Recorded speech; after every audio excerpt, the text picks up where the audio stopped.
Компания КНЕТ полностью возместила ущерб в рамках уголовного дела. Об этом сообщает Финпол. На единый депозитный счет поступил денежный перевод 64 миллиона 315 тысяч сомов в рамках возбужденного уголовного дела в отношении интернет-провайдера АКНЕТ, по которому ранее было перечислено 85 миллионов 684 тысячи сомов. Таким образом, общая сумма возмещения составила 150 миллионов сомов.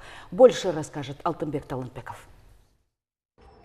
В ноябре прошлого года компанию АКНЕТ проверила Госслужба по борьбе с экономическими преступлениями. Причиной послужило то, что один из 3 соучредителей, Руслан Абдумажитов, подал заявление в Финпол, так как подозревал, что руководство скрывает реальные доходы.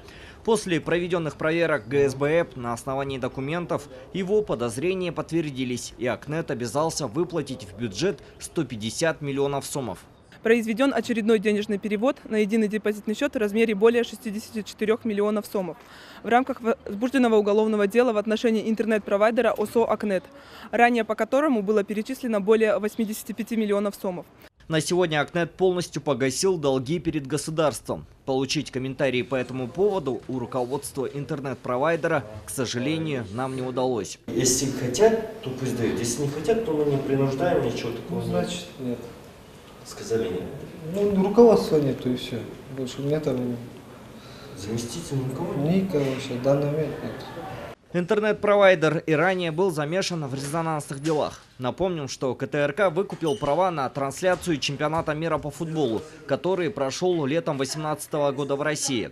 Но АКНЕТ саботировал работу телеканала, не желая платить за ретрансляцию сигнала. Сейчас этот спор обсуждается в судебном порядке. В рамках трансляции мы всех уведомили о том, что исключительная лицензия принадлежит КТРК.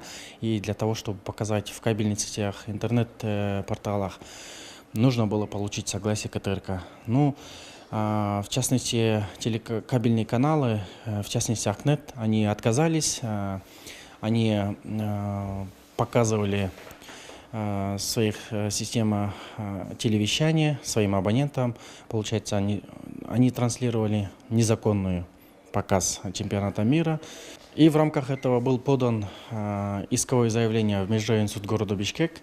20 декабря 2018 года исковое заявление удовлетворено полностью.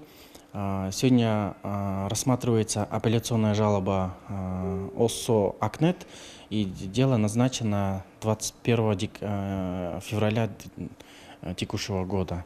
Возвращаясь к предыстории вопроса, компания АКНЕТ во время матча Швеция-Англия отключила трансляцию, заявив, что показ был отменен в связи с требованием КТРК внести оплату за получение сигнала, чем интернет-компания ввела в заблуждение своих абонентов, нанеся урон имиджу КТРК. Алтынбек Талантбеков, Улан Дыхамбаев, Сиязбек Нурманбетов, Общественный, Первый канал.